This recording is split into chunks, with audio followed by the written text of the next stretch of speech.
Artlist.io.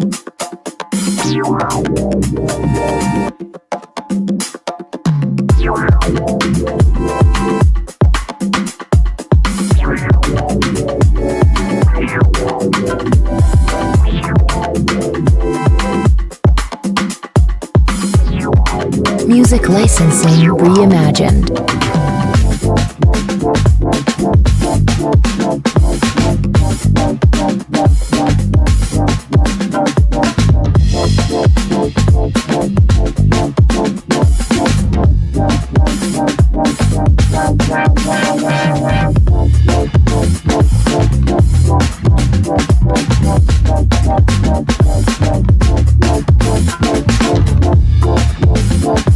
Artlist.io.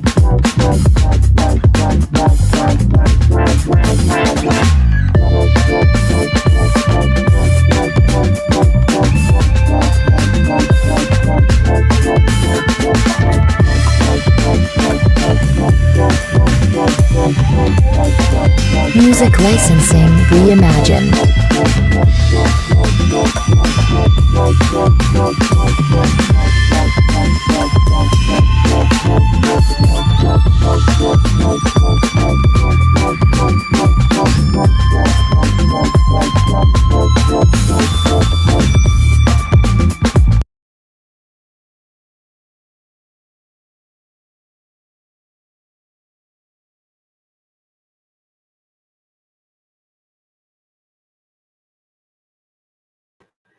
Happy Sunday. Welcome to Sunday Sitting with Sisters. I am back and I am so honored to be joined by Miss Imani Mitchell. How you doing, Imani? I'm good. How are you doing? I'm doing wonderful. So my question for you is, first of all, thank you for agreeing to come and talk with me on Sunday Sit with Sisters. But I have to ask you, how is your film work going?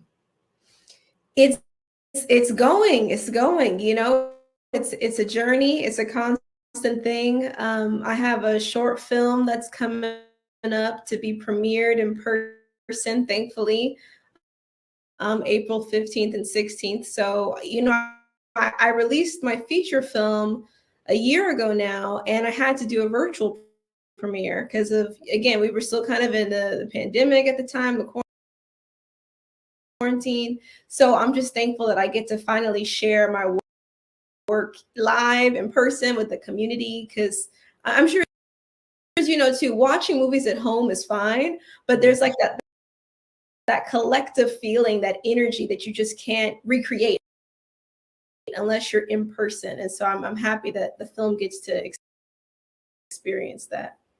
Right on. So how did you first get started in filmmaking, period? Like, that's something you always wanted to do, or? Yeah, so I really got started as an actor. So I started acting 20 years ago, and did it in community theaters, did it professionally as well. But found myself a little bit frustrated with it. And I mean, I'll always love acting. I love the art form of it, but it is, you know, you're an actor, so kind of your power is limited. You can't tell the writer what to write, or that you think your line should be different or whatever. And I found that I had a lot of ideas that I wanted to see brought to script. And being an actor, you can't really do that. So I said, well, it's time to start writing. It's time to start screenwriting. And that's just kind of how I got started. I didn't have any formal training or anything in filmmaking, nothing like that. Just watched a bunch of YouTube videos and got started and wrote my first film. So you said you started off in acting. Mm-hmm. What made you want to be an actress? Like, was there anyone that influenced you, or? Ooh, I can't say that there was. I'm trying to think if there's anyone that had influenced me. You know, I will say too that growing up as well, sometimes it was hard to see representation when it comes to, film and media.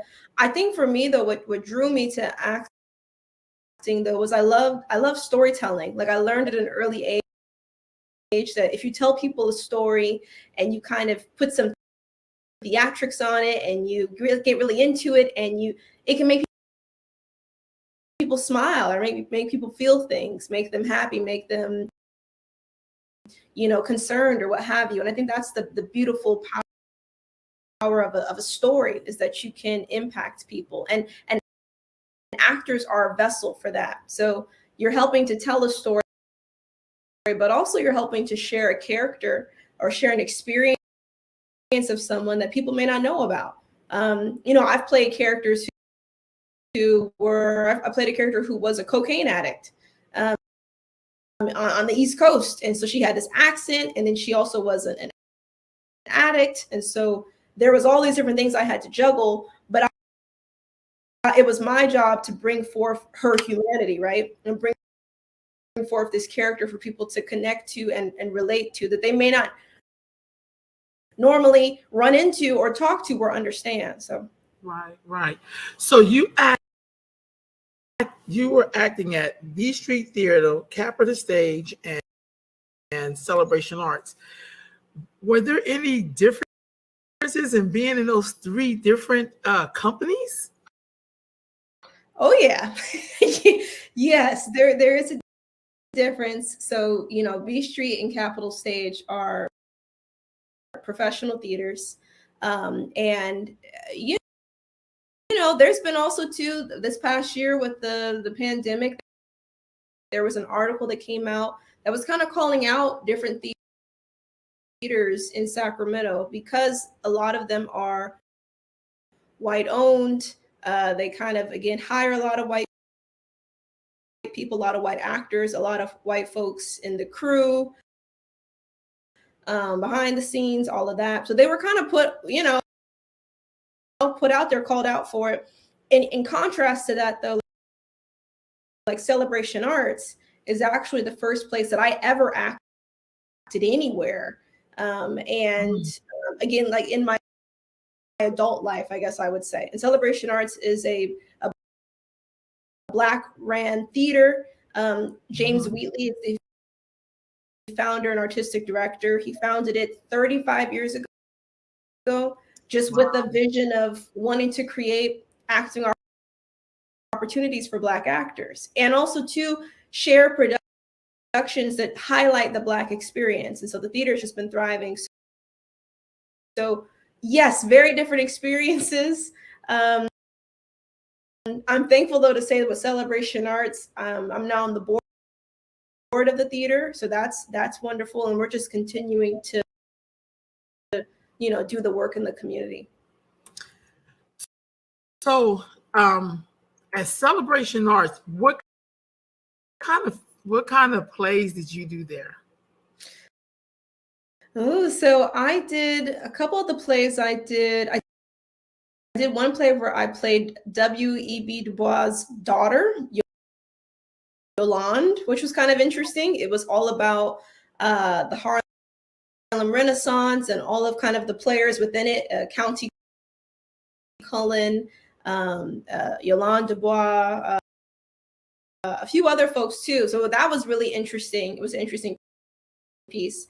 I also did Agnes of God, which was like a piece about these nuns in a Catholic church, and one of them ends up pregnant, Agnes. So I played her. So I mean, that's the cool thing too about Celebration Arts, is they're either putting on works that are written by Black playwrights with Black characters, or they'll take a piece like Agnes of God, for example, and then put Black actors into it. So there's like, either way, we're trying to make sure that it's diverse in that respective. And then more recently, I directed a show called Pipeline at Celebration Arts that explores the school to prison pipeline and how our Black youth are criminalized within academic institutions. And so, anyways, they put forth a lot of great shows, a lot of great productions. Wow. So what was it like directing that? And what made you pick that to do that? Well, so they had already picked it, and they asked me if I would direct. So I said, okay. So I didn't actually pick it, but I mean, I read the script. I fell in love with it. I fell in love with the writing. Yeah, directing is interesting though. You know, you are working with actors who all have their own personalities, different ways that they need to be talked to, different ways that they receive information as well. And so there's one layer of, you know, getting them on track to where you want them to be, but also it's kind of like people management in a way. Like everybody kind of, you know, learns a little bit differently. Some actors are really, really introspective and they need time to process something. And then some, they just want to know right on the spot and they want you to call them out and tell them that they need to do this and do it loud and quick. And, you know, so it's learning all of that in addition to, you know, figuring out the set design, the music, just generally what is the vision that I want for the production.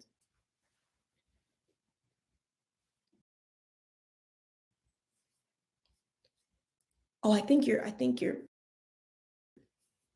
muted.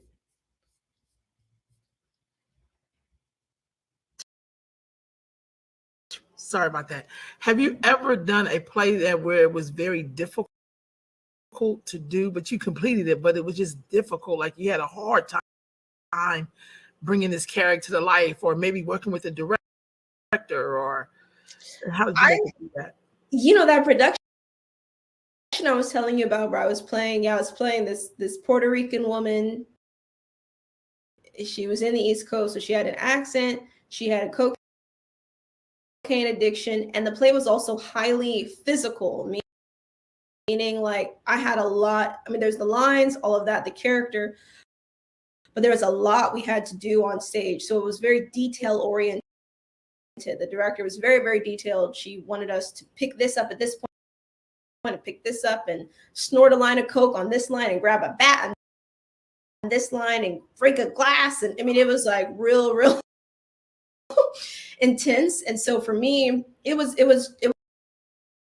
a challenge. I mean, I learned a lot because it was like I had two brains going at the same time, where I'm trying to remember my lines, but I'm also trying to make sure I'm you know, hitting all my marks on stage, because it was almost technical. And I think acting, people talk about acting in a very kind of like method, emotional kind of way, but acting can also be very, very technical, like knowing how to bring an emotion out and do just enough, how to bring it back, how to move, how to do this, how to use your body. Very technical and very physical as well. Do you think there's enough diversity when we look at particularly movies that showcase, say, people who are Black, African American? Do you think there's enough diversity in that world? You know, I would say it's become tremendously better. I would say it's a lot better than what I remember when I was growing up. And I'm sure if my mom were to chime in, she'd say it was much better than when she was growing up. And I guess I would say Black people, we've always been in media. Now the depictions of us have not always been positive. I would say though, now I feel like there's more of a diversity of Black experiences. Like there's almost something for everybody in a way. Like if you want to see a rom-com, if you want to see a drama, if you want to see a thriller, you can kind of find these works either with Black actors in them or created by Black people. So I think things are getting better, but there's always room for more stories, more storytelling. I know there's people that want to see more science fiction for Black people, more fantasy, you know, things like that. And so, yeah, we can always create more. Do you have a specific director or actor you would love to work with? Oh gosh. So I would say an actor that I would love to write a script for would be Mahershala Ali, who was in the Green Book, Moonlight. He was in Luke Cage. Yeah. Oh man, actually, even with Whirlpool, when I first wrote Whirlpool, again, and this just in my mind, I'm like, oh man, it'd be so cool if Mahershala Ali could play this character. Of course, I knew I wasn't gonna have the budget to get Mahershala Ali. Someone that I would just love to work with him, or like write a character for him in one of my scripts. Wow. Are there any particular films you watched growing up that kind of motivated you, or that you would love to watch? Oh man, films that motivated me or that I love to watch. Oh gosh. I think one film, so I love dramas. I love a good drama. That's kind of that's my wheelhouse, I guess I could say. Mhm. So yeah, there were a couple films watching, and I mean, I love this film. I wouldn't say it's like my favorite film ever, but one film that I loved from top to bottom is The Color Purple. I remember watching that and thinking like, wow, this one seems like it has a good budget. Like the scene, and that was directed by Steven Spielberg. So I mean, Yeah. I can imagine it did. It got a bunch of Oscar nominations and all of that, but it had a good budget. It was well shot. Cinematography was great, and it had Black people at the core of the story, and it had a great journey for the main character. I loved Celie, seeing where she starts and kind of where she ends up, and this kind of liberation that we see that happens for her, amongst all the other characters in the film that kind of bring it to life and kind of color the world of the film. So that to me was a film that always stuck out to me. I watched it as a kid. I was like, wow, this is really good. This is really interesting. Right. Wow. What kind of film do you think could be like our almost modern day Color Purple? That's like 1980 something, which is great because everybody knows that Color Purple. We know lines from it, like, you know what I mean? Mm-hmm. But do you think there's any particular topic or issue that could almost, that could kind of be, because that tells you about a time period that we need to know about, of course. But I don't know, is there any particular issue or topic that will reflect the time we're in right now that you think would make like a classic? Ooh. I mean, I really enjoyed, I mean, this came out now 5-6 years ago, but I still feel like it's very relevant. Fruitvale Station is one of my favorite films. And it dives into a very contemporary issue, which is police violence, police brutality. And it does it in such a beautiful way. Props to Ryan Coogler, because it humanizes Oscar Grant, and we really see he's a father, he's a son, right? And I think a lot of times when we have these cases that get polarized and the media kind of just takes it and runs with it, the victims are criminalized often. You see their mugshot out there, you see their rap sheet, all of that, before we actually know that they had children, that they were loved by people, that they had aspirations and dreams, right? And so Fruitvale Station, I feel like does such a beautiful job at looking at that. But I know that some people though can't get through Fruitvale Station because it's so real, because it's so relevant still to this time. Speaking of that director, do you think we may be looking at a film on what happened to him recently with drawing money from that bank? Yes, that was crazy.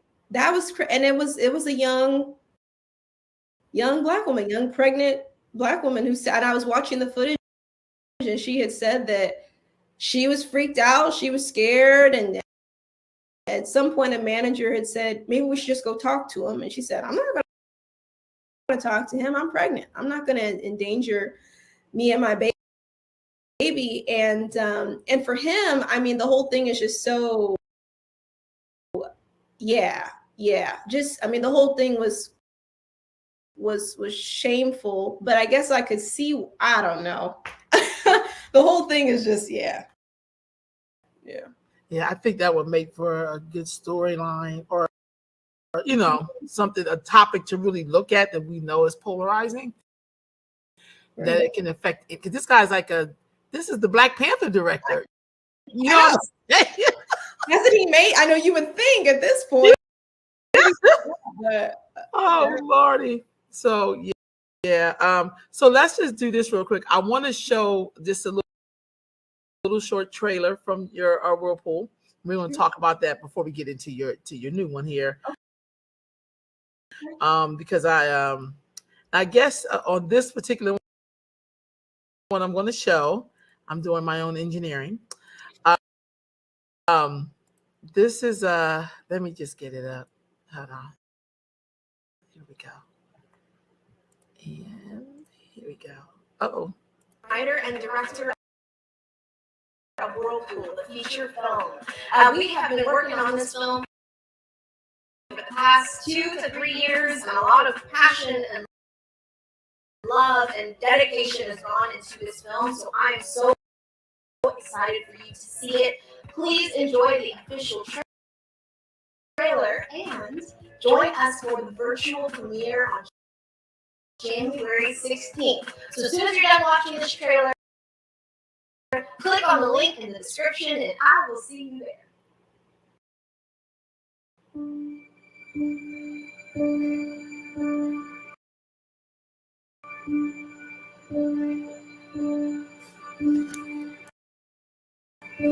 Son, nobody blames you for this. I know they do. Look, let it go. You know what? Let it go. I can't.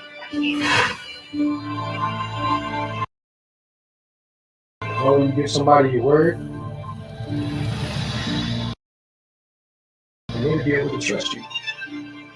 You think I need you, but I don't. And I think that scares you.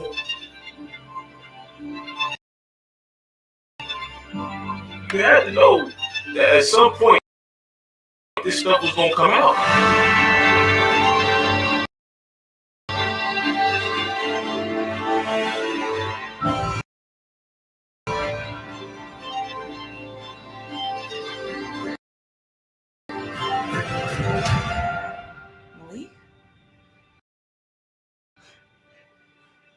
Everything I've done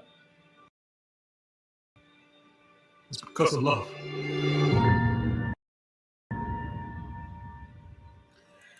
Now, Imani, what was the inspiration for you writing this? Oh gosh, Whirlpool. At the crux of the film too, the film is about a man who, in his youth, he's about 19. He's a part of this kind of like home invasion robbery he kind of doesn't really want to do. And the robbery sort of goes bad. The home invasion goes bad. A couple of the women in the home are killed. And as they're all leaving, they see there's this young 2-year-old child that's there. And so the main character, and we kind of learn about his thought process a little bit for why he does this, but he decides to take this child home with him and subsequently keeps her, so kidnaps her and raises her for years, raises her as his own daughter. So the film then kind of jumps to where we learn she's now about 17, and he sort of constructed this whole life, really this whole kind of lie about how he came to get her and all of that. And she starts to sort of piece it together though, and the truth kind of starts to leak in. So the film really picks back up on kind of like the week of when everything sort of implodes within the family and the secret comes out. And so, I can't tell, I just was up late one night just I don't even know, but I kept coming back to this idea that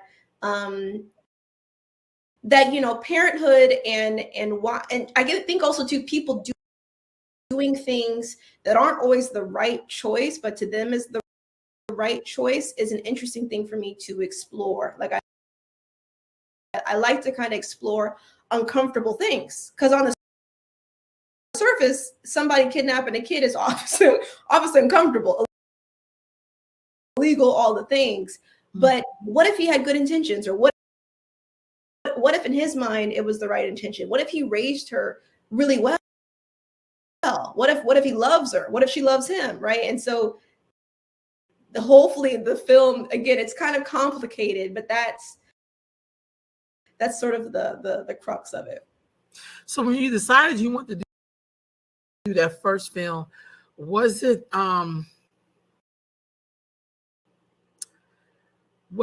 extremely difficult, or did things just kind of fall into place? Because you didn't like you've been trying to be a film director your whole life.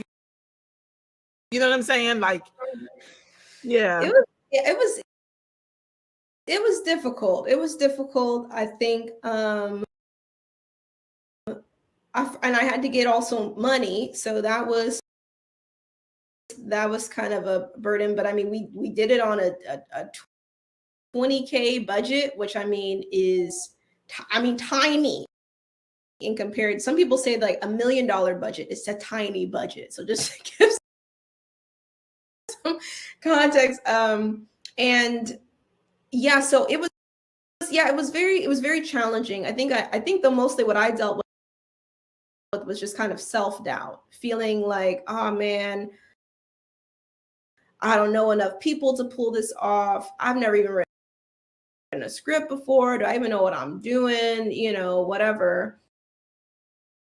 And then at some point, it's like, just do it. I mean, once I wrote the script, then I really had no choice but to do it. In my mind, I'm like, well, you wrote the script, so now you got to do this. Before that, it was like, well, I'm just writing, But once it was done, and once I'd done a few drafts of it, I was like, well, you got to shoot it. You got to figure something out. And so it just was a matter of just continuing to connect and network with people and get this thing off the ground. So how was it received? It was received, I feel like it was received well. And we did the virtual premiere, and so people could also comment throughout it, which was different. I was like, oh my gosh. So people were saying like, oh my God. People received it. A lot of people thought there were a lot of twists in it. So some people were like, I was on the edge of my seat. Wow, that was another twist. And I never wrote it with that intention. I was just trying to write a good story. And people were like, whoa, there's all these twists and turns. And so that was interesting to see. Wow. So the premiere, you never did anything like that before. I mean, the process you did was new, but you never did a premiere before, so that was new. Right. Yeah. What was it like setting up that virtual premiere? It was, I use StreamYard, which is what you're using. Yeah. And you know, logistically it was not a logistical nightmare, but what I did not like about it, I would say, is that because I was streaming it and it was going live onto Facebook and YouTube, and some of the quality was distorted through. So that was one thing I probably would not do that again, I would say. And I probably would just kind of upload the film in its entirety. So yeah, and then just pulling off kind of the logistics of, I had also a Q&A with the cast and crew, so getting that all done, and I was just doing it from my from my computer, and but it came together though ultimately. Right on. So now your latest film, which is your second film, I Remember Yesterday. Mm-hmm. Yes. Okay. Wow. What a title. So what is the crust of the story?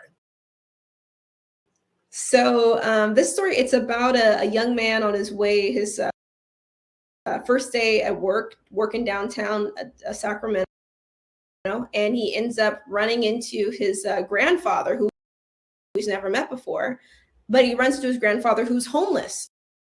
And so he's on the street, actually. And the film is actually based off a true story. It's a true story of a family. Has a chance encounter with his grandfather, learns that he's homeless.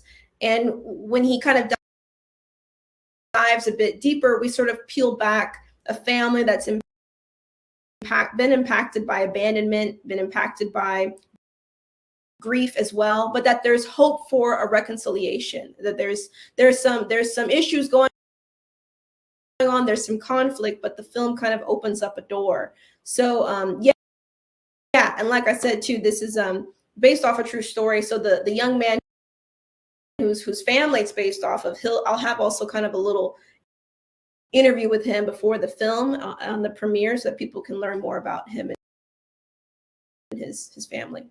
Well, I have the trailer. I have your trailer, so I'm going to show that. Right, I'm doing my engineering. Here we go. People still need healing, even if they don't want it. Coincidences like this, they mean something. Eric. Isaiah. Nice to meet you.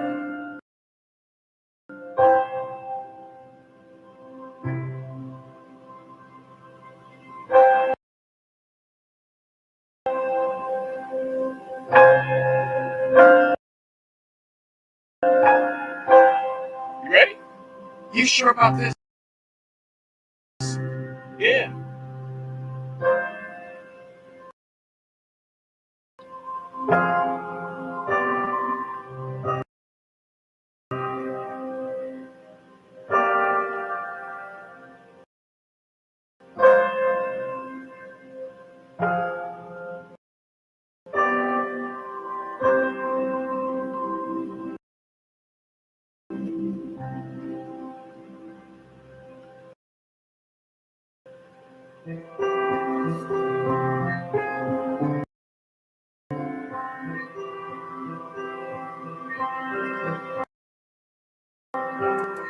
Okay, so I'm really looking forward to this. Wow, I was watching it like, man, what made you pick that story to do? I mean, so it was a good friend of mine at the time. He had told me about his story, he shared it with me, and I was like, wow, that is really, really interesting. I don't think I've ever heard of anybody saying that. And he was from the Bay Area, so he was literally starting his first day at work, got off the BART, went to work, got back on the BART, and his grandfather was there in the BART station, homeless, asking for change. And so he was like, whoa. And his grandfather too had been kind of estranged from the family, so they didn't really know what was really going on with them for some years. And so the young man obviously didn't. And so it just kind of, so I don't know, I thought that was very, very interesting. And any opportunity that I have to kind of explore, I think family is so important, right? And our foundations are so important, and the positives or the negatives that come with that. And so I think with this film, I was just drawn to it because it's, again, peeling back some layers about this family, seeing how also two things that happen in our childhood, abandonment, trauma, whatever, how it impacts us into adulthood. And so the film, I think, kind of also covers that as well. What was it like casting for this particular project? So this project, I knew, so there's only 4 people in the film. So it's not like Whirlpool where I feel like there was like 20 characters. But with this, I knew immediately who I wanted in the film. So there was no audition process, unfortunately. But yeah, so I really just reached out. And actually, James Wheatley, the artistic director of Celebration Arts, is the lead, plays the grandfather. And so, yeah, and I knew immediately. I was like, it's gotta be James Wheatley. I'm like, hey, got a script. You know, he's like, all right, I'll do it. It's like, great, there we go. So everybody was on board. I just called them all up, and yeah, the rest was history. It's interesting. One of the reasons why I'm gonna see, of course, but homelessness is such a big issue right now. And so I think about the stories that people must have to how they, became homeless. Yes. So I feel like this is a timely film. You know what I mean? Because I'm pretty sure this is going to touch a few people. Absolutely. Yeah. Giving us some content to what we could possibly be seeing. Mm-hmm. You know what I'm saying? Did you have that in mind when you were putting this together? Oh, yeah, because I was thinking, especially in Sacramento, which is just the homelessness is really a systemic issue. I mean, it is, there's encampments, there's people every day, also people with mental health issues as well, people who need services, need treatment, who were just out on the streets with no resources. And people, I think a lot of people, it's easy to dehumanize these people. There's a scene in the film where the main character, he's out with some friends. And this was actually something that happened to me, where I was with some people who seemed pretty progressive. And they had said, we're talking about downtown and homeless people. And they were saying like, God, the fact that they're always out. I can never even have a good beer. The fact they're always out here, it ruins my experience, and we dehumanize them. We see them as like pests or like nuisances, or they're ruining a good time, or they're just an inconvenience. And these are parents, these are children, these are people, they are loved ones of somebody else. And so, and to that point, the premiere as well, I'm going to have kind of a documentary short where actually I've been gathering interviews of different homeless people in Sacramento. So them talking a little bit about their experience, why they are where they are, how they got there, and kind of what's next for them if they have a next step. So yeah, that's important. Thank you for that. Mm-hmm. I feel like we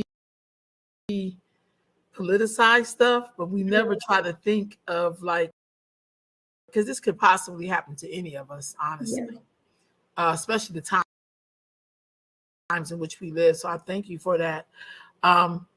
Activism. How do you feel Sacramento? The smoke has died down a lot from 4 years ago. It don't even seem like it's been 4 years, but it's been 4 years. Mm. Have you seen the changes you thought was going to happen as a result of all the activism in the street, or at least the protests? I would say no, because I think at the time when everything happened with Stephon Clark And it seemed like there was people were ill prepared, and to be fair, who would have known, right? And I think also too, there have been other police shootings in Sacramento, but with Stephon Clark, it went international. I mean, and all of a sudden now Sacramento was on the map. And because of that, I think there was a lot of people showing up, a lot of people doing a lot of press spots, a lot of opportunism, a lot of performative kind of stuff. And then a lot of division as well. And I don't want to discredit that I don't want to say there wasn't any good work done. Yeah. But I will say though that, yeah, looking back on all of it, have things improved, especially amongst different community organizations. I think some people were kind of coming together, and then things got kind of murky and divisive. And so I don't know. I feel like we're kind of just back at the same spot. Yeah. But I do think that there was some work that was done. Yeah. What do you think? You know, oh God. Yeah. So because here's my truth. I came of age during the crack era. So I remember what it was like in the 80s and the early 90s. When I was in my early 20s, I worked for a nonprofit of Black women who built clinics, we did a whole bunch of stuff like that was really incredible. And it just seems now we're very emotional and we whine a lot, but I don't see a lot of build. I see a lot of like instant gratification. We're going to speak bad about people. We're going to talk a bunch of crap, but we haven't built anything tangible. Like not just talking and tearing down, and everybody's looking for their 15 minutes of fame. But if somebody was to say, well, did you build a clinic? Did you build a school?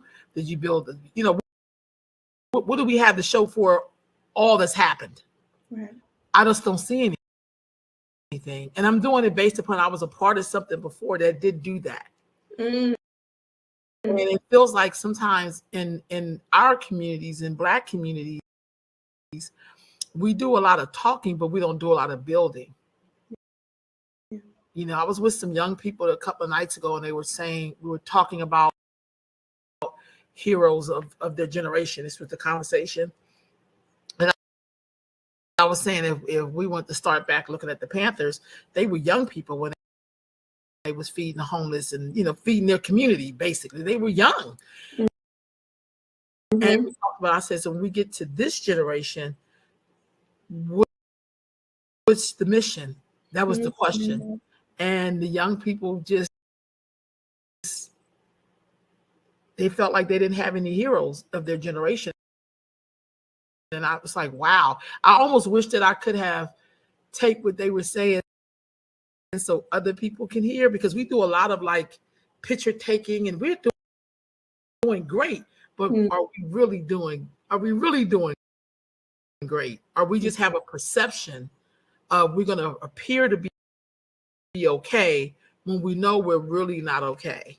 Right. Does that make sense? Oh yeah. And so I don't know. I just feel like when it comes to our community, we are probably the loudest of all the groups and have the least of anything. So that's why I asked that question, because I remember like all the different Black groups out there, and now we look, it's like, okay, we're 4 years out. What we got? You know what I mean? And some of us were older, so some of us became the very people that we talked about, that we were railing against. We were really trying to get in those seats. You know what I'm saying? Yeah, I'm that's gonna need you to produce something. You know what I'm saying? Because pretty soon, we may talk about other groups, but people are standing on the legacy of their ancestors just like we are. Mhm. It works both ways. So, people can say Asian lives matter, but they have whole communities that their life matter. Don't get a bill signed that quick. Right. You know what I mean? If your life matter. Yeah, I But know. we know that Joe care about them. So, but Yeah. I just feel like when it comes down to us, that to me is like I'm saying to myself, I'm just gonna always be doing the work. I just don't have time to be, taking pictures with people. I don't want to do that. I just I'm working, doing what I've always done with young people, and I work a lot with Black girls. Like I'm in like a lot of school districts now. I'm like a class period. So I just want to make sure they get the information, the technology, have the opportunity to produce something, to do what they really want to do, and give them the tools to do it. I don't want to do that other stuff because I just feel like it's not helping us at all. I think the reason why crack was so big, the reason why weed is so big, is that we want to always feel okay, even when we're not. Whoa. And sometimes when you're not okay, you got to just say, I'm really not okay. But me making you feel good or giving you a substance is not going to solve the problem that you're taking the substance from. And we just never have debriefing moments. We never debrief about anything. We just keep going. And then the mess gets bigger. You know what I'm saying? It's like, can we just stop and like talk about what just happened? That's why I think even with your films, I think these topics are things that we need to be discussing. I feel like that Antoine Fisher story was such a great story because we know that happens in our community, but we don't talk about it. We know something wrong with Raheem and them, but we never think, why is he acting like this? Like, what really happened to this person? Right. You know what I'm saying? So we just could never really talk about it for real, because then it's like, I don't know if I want to talk about this, but then you keep making children and you keep making decisions, and then the rest of us got to jump in, and then we got our own stuff. Right. And we still jumping in on your stuff.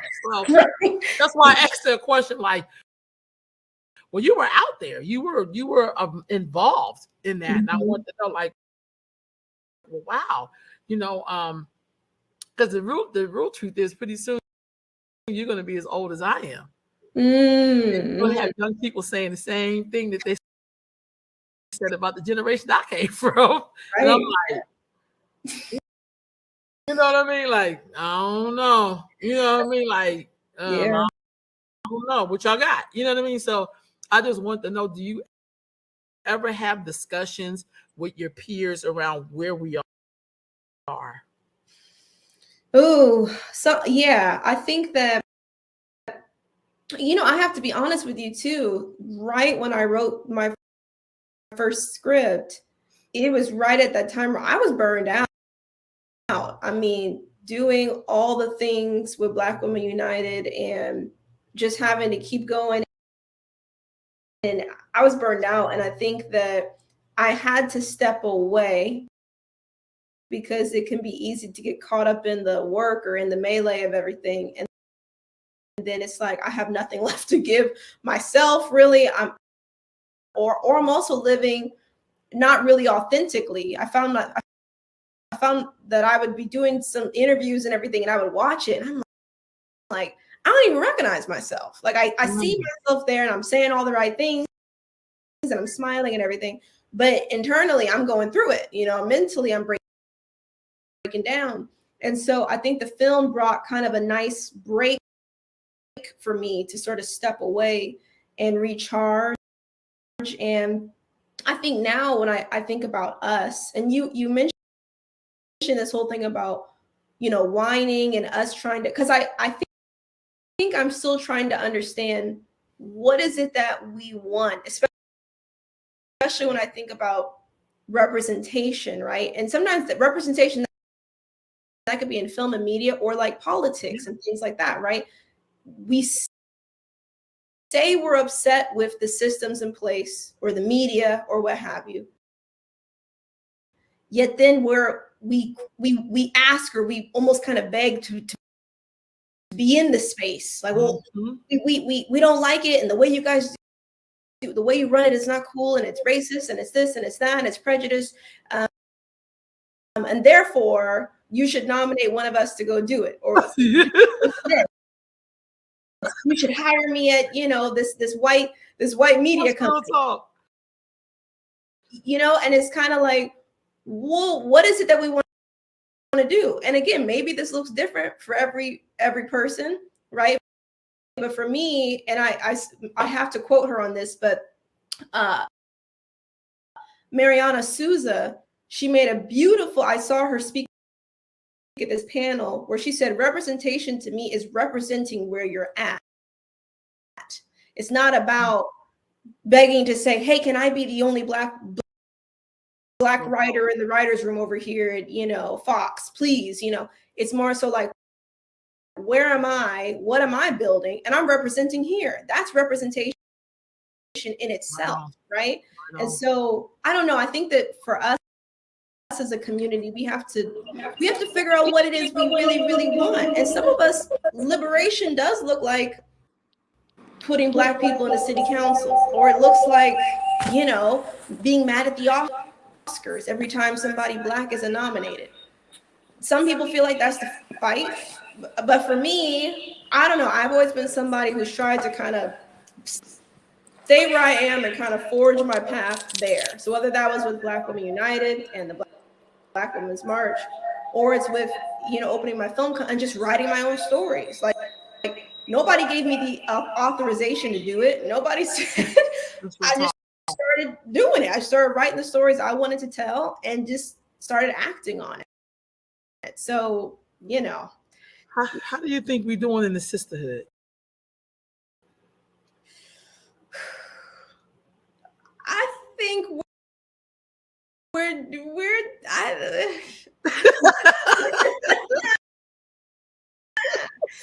how is the sisterhood? There's just a lot of for example, where I was just like, man, where I always get very discouraged is when I see these, like the whole with R. Kelly, and that with the documentary when that came out, and you look in the comments and you think that, wow, more of us would be like, oh man, this is and there's just a bunch of us, well, I like his music and y'all is lying and and I'm like, the documentary has like 30 women in it. They all just be lying, Yeah. There is this sort of, I don't know. So I think that's also an ongoing conversation. And even with Black Women United, and we've talked about this, so this isn't like I'm airing dirty laundry or something, but our mission was to build this like very healthy space, this healthy whatever for Black women, Black girls, and But we had internally all types of drama and conflict. I mean, we were in direct opposition with our mission statement many times. Just a lot of, pettiness, ugliness, cattiness, just tearing each other down, belittling each other, demeaning each other, just kind of all across the board, some more extreme than others. But it can be hard, I think, sometimes to maintain the sisterhood, so yeah, it's ongoing. You know what? You summed that up pretty good, honestly. I mean, when I was coming of age, I was a part of like a sisterhood. That's how we built that clinic. It was Black women who built that clinic, and we scraped up the carpet off the floor, and I mean, just we was in it. You know what I'm saying? But I also think people ego and all our little isms get in the way, colorism, classism, our education status. Like we be, and then instead of us trying to address it, we're gonna put it on the system. And it's like, I don't even know the system. I know you know. So I feel like I think that's why it's important to study history, because we almost make the same mistakes every so many years, or every lifetime. It's the same mistakes. And even though I've worked with some Black women who made me want to just wring their necks, I'm always rolling with sisters. Like, I be like, I just need to regroup, but I'll be there. Yeah. I'm gonna take a break. They're not gonna see me for a couple of weeks. You know what I mean? But I'll be back. You know what I mean? Sometimes you just really need back sometimes. And I think all of us don't really understand what sisterhood is, because some of us are kind of new to this. So we don't always understand what that really means. You know what I'm saying? And a lot of us are finding our way. I used to think when I was younger that everybody came up the way I came up. Some child in the 70s. I remember Black folks being with each other, calling each other sister and brother. Like, I just thought that's, and then I met some Black people who didn't know the Black national anthem, who did not grow up in a community like that. Like, seriously, like, did not feel that, we were together. I don't even know you. I don't eat watermelon. Like, I get, it's like, oh, well, damn. Okay. You know what I mean? So then I had to realize, like, okay, we're that diversity word we like to be mad at white people about. We don't even practice that with each other. Right. Yeah. You know what I mean? Absolutely. So I had to learn that. Like, that was just a part of, like, when I know I don't know. It's like we know how to connect with each other when need be. I hate to say it, and most times we do it when it's a traumatic experience. Like, there is something about terror and trauma that Black people immediately know. Yeah, I'm gonna be able to count on you because we just got into some mess. You know what I mean? I remember when Obama ran I voted for him both times, but the first time I went to go vote for him, I was in Elk Grove and I was in this long ass line. And there was an old Black lady coming out, and she looked at me and she had that look on her face like, I just voted for him. And I was looking at her like I'm on my way in. And we didn't say any words to each other, but we was like, girl, I'm about to go hit this. Girl, I'm going in. We know how to, like, I see you, you see me. That is just something that we do. And that happened to me even outside of the U.S. That's been my experience. When I see other people in Mexico, and went to a whole community of Black folks in Mexico. And I was like, hey, Black, you Black too. Like, we, it was just like we knew each other. So there's a way for us to do it. But I just think sometimes in this society, the trauma sometimes blind us, so we think we're doing something because we think it's the survival part that kicks in. And sometimes it make us throw each other under the bus, or just, like I just say, like, God, we're 4 years in, because what happened, this is what I do know. I do know that our enemy has mad waiting game. Like, he can outweight you. His waiting you out game is good. Yeah. Just give him a moment. These Negroes, give them a minute. They're gonna forget all about this Christmas coming, or Thanksgiving holidays coming. It's gonna be too hot for them to be out here. Like it's like they almost know Right. it's like, Yeah. no, you know, and then it'll be business as usual. We'll get that push right on through. Just give us about a week or two. You know what I mean? Or these people gonna get old because they know that's because we don't do a good job. Some of us of doing continuums, so they know after this generation goes, the next one not even gonna care about it. They're not even gonna hit a baton, so they're not even gonna know what the score is. Yeah. And if we could go on about our business and keep on pushing, you know, like when they gentrified Oak Park, like that was like, we're gonna wait them out. They don't even know what they have. They're gonna leave it. We're gonna pick it up. We're gonna buy it cheap, and they won't be able to get back in because we'll make the price. I mean, it's just they do this all over the country, but because we don't necessarily value history, or we don't really ask our parents or people around us, like, well, what was it like back in 1980? Because the plan they rolling out, they developed like 30, 25 years ago, sometimes 50 years. Like they'll sit on their plans. Yep. Because they know they'll be able to run it. Because they know we got short-term memory. Yeah. Oh yeah.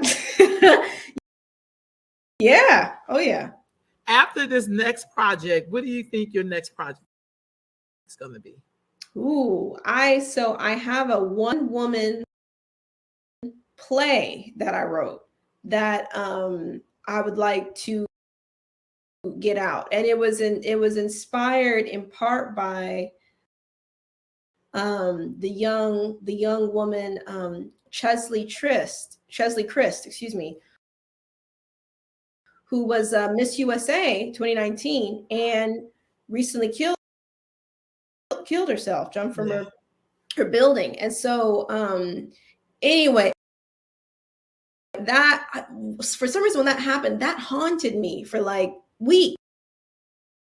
I couldn't stop thinking about her. I couldn't stop thinking. And I think maybe because I related to it in a sense, because a lot of people are like, she was so, who would have known? She seemed so great and and so chipper and just thinking back on a time in my life where I was like, wow, I think I was that person that at least had the representative, that had the person that could do all the things, but was very broken. And so, I just had one morning I woke up, she was really heavily on my mind, and I just sat down and started writing this one woman play, this one act, one woman play.